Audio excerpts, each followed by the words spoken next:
Welcome everyone to this Design SOS design consultation. My name is Jessica Velasquez. I'm the first home design specialist. And today I want to share with you how a Design SOS works. It's basically a 1-hour consultation where you and I meet and we talk about the things that can be fixed and transform, change around the space that you've selected. If you want to go through the whole house, that works too. So we do as much as we can in 1 hour. In this particular Design SOS, focus on the home office of a client. So I'm going to attempt to share my content on my phone. And 1 second. So what you're going to see are the photos that my client sent.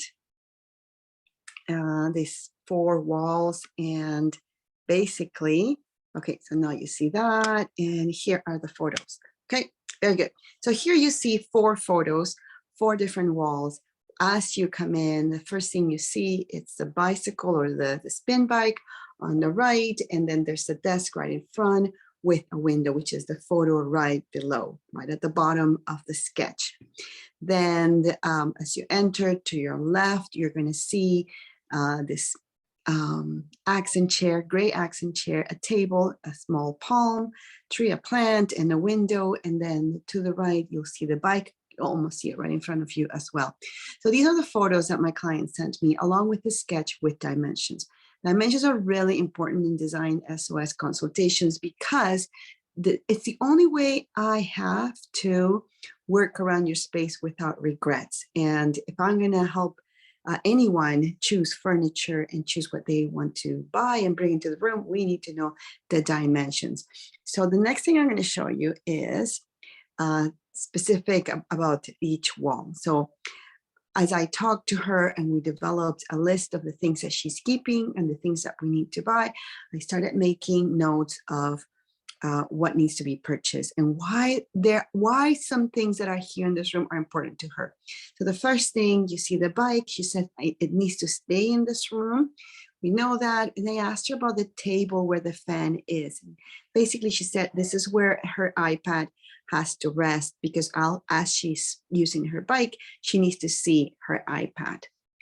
Obviously very important to her. Notice that the walls have nothing on them. This is a rental, so we can't do anything that will be permanent or would cause any damage to the property. The next thing that you see on the other wall is this table with printer, boxes, papers, a fountain that she wants to keep, some flowers, an accent chair, which is where she does her lives. She's a coach. Her dog's bed, a plant. She wants to have the plant. She wants, because this chair, what you see is behind her, she wants her clients to see the plant. She wants something beautiful behind her when she works in the computer. And the accent chair obviously has to stay. The next window or the next picture has the wall. And now you see the other side of this room where you see this very big ring light, TV table, which is her self-care table where she has her snacks, her candles, the things that she uses during the day, and then her desk. Notice also that she has a rug in gray and teal colors, which she wants to keep. All these things are really important. So as I go through your room, or as you're doing this on your own, you have to know what you're keeping, what needs to go or what can go, and why you need the things that you're keeping or the things you want to buy. She's very clear and very sure that she wants to keep the chair, the bike, and she needs a small table for her snacks and all those things that she needs. She needs light. This ring light does not provide the task light that she needs. The last photo, oops, this one's repeated. Oh, okay.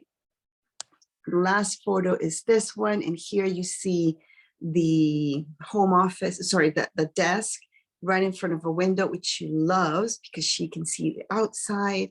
She has sticky notes on the desk. Her chair stays, her desk stays, but there's nothing in the wall, nothing inspiring. So the second thing what we did after I've analyzed everything that stays and goes, the next thing is to then, okay, what solutions do we have to the issues? What we know that, the things that are staying now, what does she need? And the first thing that was on the list is let's eliminate that small table right in front of the bike and let's use picture ledges instead. Picture ledges are awesome for hanging small objects. And if you don't want to make a lot of holes on your walls for like a photo gallery, then you can just use picture ledges and change everything as you please. So this is a great solution for her to get rid of that table, put the ledges on the wall and rest the iPad on the ledge. And she loved this idea. One question that she asked is, how do you know how many ledges to buy and how far apart to place them, and how do you know how high and all that? I'm going to get to that in a minute, but first I want to go through everything that needs to be bought. So the next thing, we were going to do picture ledges on both sides of the window, but then I noticed the sticky notes on the frame of the window. She said, yeah, those are my affirmations. So I asked her, do you mind, do you want to see them right in front of you, or can they be to the side? And she said, as long as I can have them near me, they can be on the side. So best solution was to find this really cute, very good looking bulletin board. It doesn't look like your cork, your regular cork board. This one is really pretty, so she can put it right beside. So ledges on one side and the bulletin board on the other one for her notes and her affirmations. We're going to replace that ring light, that very big ring light, with this arch lamp, floor lamp, that she can then move towards her desk when she's working, or towards the accent chair when she is doing her lives. And that coffee table that you see, towards the corner of the photo is going to be replaced by this bar cart. And why a bar cart? They're small, but they're on wheels and they can just be brought in and out of that corner as needed. And they also provide, look at that, 1, 2, 3 surfaces where she can have the things that she had on the table behind the desk. She can also use these other shelves or surfaces in the bar cart. So now we're starting to find the functionality of the different items and the choices that we're making. Remember, we need to fix the issues first and then we make it pretty. So we know that she needs a TV table for her self-care, her snacks. This is the best solution. Let's move here, and then you see that I'm adding some decals right below the photo, and this is just to make the walls pretty now. And these are just kind of some options. We went through different ones. We narrow it down to 2 because they go very much with her branding, which has a beautiful butterfly in the lilac, pink, and teal colors. That's why you see that. And those decals are peel and stick, so they can be removed whenever she wants without having to damage her wall. So now you see this is what the wall would look like. I would prefer to have maybe a white or a black desk to go in harmony with everything that you see here. But this is the desk that she has and it works. There's no point in spending more money on that. The wall behind her is equally important to her because it's the wall that her clients see as she's providing her services and giving her coaching. So this wall needs to be beautiful and inspiring. For that, we always go to inspiration pieces. And here you see 2 of them. Now notice that below the photo, you're going to see that square with in lilac, teal, purple, and that soft pink. Those are her brand colors. So this is why that sort of gave us the route to take in choosing her inspiration piece. And here, 2 beautiful canvas art that she chose. And she might just do one big one, or she might do a gallery wall and buy these in a smaller format. These are from Wayfair, and they're great because they give you the choice of buying the large one or the small one. The large one is beautiful because it gives you a focal point and it becomes that true inspiration piece that you want to have.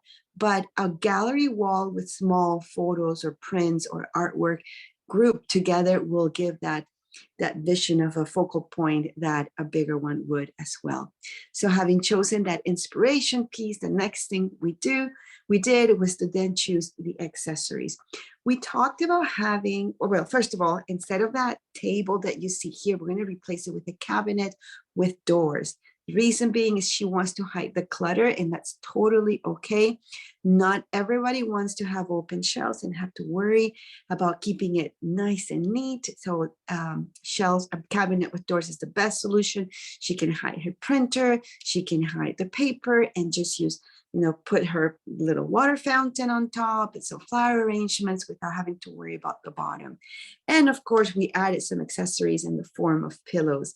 And these pillows are in coordination with the inspiration piece, which is the lilac, the green, and her branding as well. So now you see how this wall is going to look. And of course, the other side is going to look like this. The wall where her bike is, I'm going to show you that wall again. Oops. There you go. That is going to stay like that. We can put something up, but for now, we're going to see how the room feels, because now, remember, this is a very small space, and she's added the decals, she's added ledges, she's added all these different things that probably need to stay in. Sorry, guys, I'm trying to get to a question that she asked me here. Okay, so she's trying to stay within that small space, but we don't want to clutter it visually by putting things in every wall. You do not need to do that. And here finally is just the layout of the furniture, so you can have a better idea. You have the bike, the desk, the chair, the bar cart, the lamp, the accent chair in the top right corner, the plant, and then the cabinet, and of course, her rug. Now, one of the questions that she had was, how do we know how many picture ledges to include and how far in between? So here, my answer was, it goes according to your UDC, or your unique design code, and your lifestyle. Here are two samples of how picture ledges are used. And I asked her, what do you prefer? And there's no right or wrong answer here. You got to remember that. So I asked her, which one do you prefer? And she said, I don't like the first one because it's busy. So she prefers the other one. Again, no right or wrong. This is just purely, uniquely your design code. So I told her, well, that is your answer. You don't want to put a lot of picture ledges because it's going to look crowded, and you don't want to crowd them with a lot of photos or frames, because that is who you are as a person, and this is going to be very unique to you and to your lifestyle. If you told me, for example, that you don't want to be cleaning a lot, then you don't want to add a lot of frames. You want to keep it very simple. If you tell me I have a lot of photos and I want to display them all, then of course the solution on the left is the best one for you. So then the question from her was, okay, how do I know how far apart to place them? And do I buy 4, like the photo on the right, or just the one? And basically, my recommendation for that is just place the first one where your iPad is going to go first. That's your priority. So make sure you're placing it at the right height level when you're biking, that it's at the right level. You know that your iPad is going to go there. And give it about 14, 15 inches to place the other one. And why do I say 14, 15 inches? Most frames, picture frames, are about 12 inches, 14. So if she's going to use 12 inches, then that's perfect. That leaves just a little bit room between one and the next one, or the last picture frame and the next ledge. But it doesn't have to be that way. You can even give it more room. Depends on how much space. So I would place the first one where the iPad is going to go, then the top one. And I think I may not place the lower one, because your bike is there. There's no point unless you plan to move the bike, and then of course maximize that vertical space.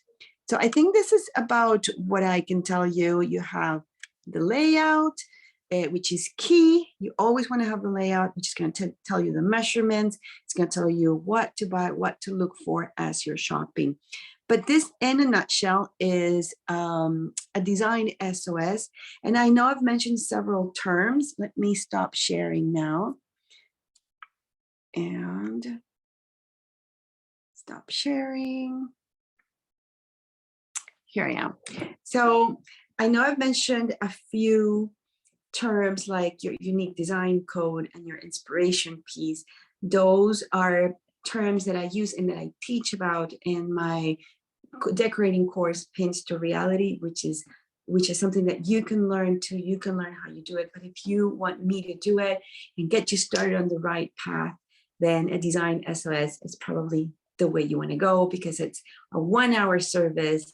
It's designed to give you answers right away, even shopping links.